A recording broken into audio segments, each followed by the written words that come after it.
भवानी पेठ विठ्ठल मंदिरामध्ये आता आपण उपस्थित आहोत आणि संत ज्ञानेश्वर महाराजांची म्हणजेच आपल्या माऊलींची पालखी आता इथे आलेली आहे, इथे विसावलेली आहे आणि पादुकांचं दर्शन सुरू आहे। आपण बघू शकतो मोठा जनसमुदाय इथे लोटलेला आहे आणि अगदी स्वर्गीही नाही असा हा सोहळा इथे आपल्याला पाहायला मिळतोय।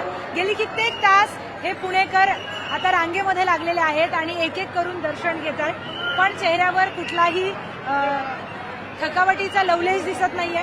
चेहऱ्यावर अगदी आनंद आहे आणि त्याच आनंदामध्ये सगळे पुणेकर असतील किंवा पुण्याचे बाहेरचे सुद्धा लोक असतील ज्यांचं दर्शन देहू आणि आळंदीमध्ये झालं नाही, ते आता इथे येऊन दर्शन घेतात। माझ्यासोबत पुण्याचे डीसीपी मिलिंद मोहिते सर आहेत, त्यांच्याशी आपण बोलूयात, जाणून घेऊयात।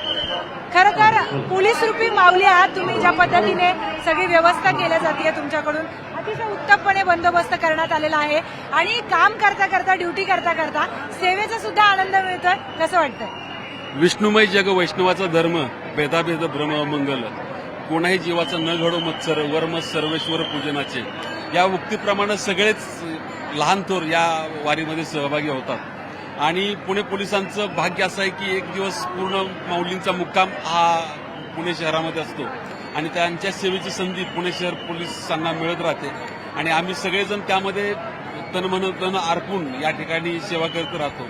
खरं तर या पालखीमध्ये सहभागी होणारा प्रत्येक जणच वारकरी असतो व त्याच्या गळ्यात माळ असो किंवा नसो, अंतरी निर्मळ वाचेचा रसाळ त्याचे गळा माळा असो नसो, असं तुकोबांनीच म्हटलेलं आहे आणि आम्ही सर्वजण त्याच भावानं एक होतो।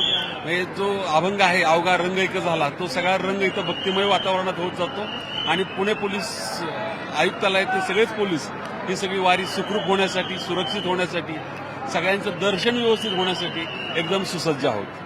तर कशा पद्धतीने आता पोलीस प्रशासनाकडून काळजी घेण्यात आलेली आहे की कुठली भगदड होऊ नये, गोंधळ गडबड होऊ नये, या सगळ्या पद्धतीचे आम्ही बघतोय की व्यवस्थित एक बंदोबस्त ठेवण्यात आलाय। त्याचसोबत कोणाचं दर्शन सुद्धा चुकू नये, सगळ्यांना व्यवस्थित दर्शन मिळावं यासाठी काही उपाययोजना करण्यात आल्या? पोलिसांची नेहमीच भूमिका ही मऊ मेणावून आम्ही विष्णूत असतो, कठीण वज्रास भेदवायची असे असते। जे भाविक येतात दर्शनाला त्यांना अतिशय सुलभतेनं दर्शन कसं होईल हे बघतोय। त्याचबरोबरीने या वारीमध्ये कोणतीही अनुचित घटना घडू नये, चेन स्नॅचिंग होऊ नये किंवा चोऱ्या होऊ नयेत, पाकिटमारी होऊ नये, यासाठी सुद्धा आमची विशेष पथकं तैनात आहेत आणि वारीची आणि वारकऱ्यांची संपूर्ण सुरक्षेची जबाबदारी आम्ही घेतली। खूप खूप धन्यवाद सर, न्यूज 18 मराठीशी बोलल्याबद्दल।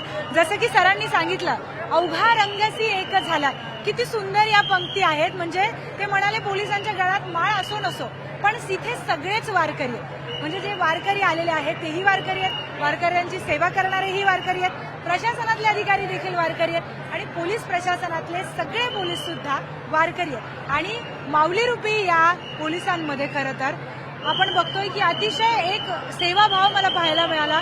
कुणालाही धक्काबुक्की न करता अतिशय व्यवस्थितपणे सगळ्यांचं दर्शन इथे होऊ दिलं जात आहे आणि खरं तर ड्युटीच्या मध्येच त्यांना ही सेवा करायला मिळते, त्याचा एक आनंद एक वेगळाच आपल्याला पाहायला मिळतोय। पोलीस रूपी या माऊली आहेत, या माऊलींना न्यूज 18 मराठी करून आपण सॅल्यूट करूया। कॅमेरामॅन हर्षदसह मी प्रियंका लाठी, न्यूज 18 मराठी, पुणे।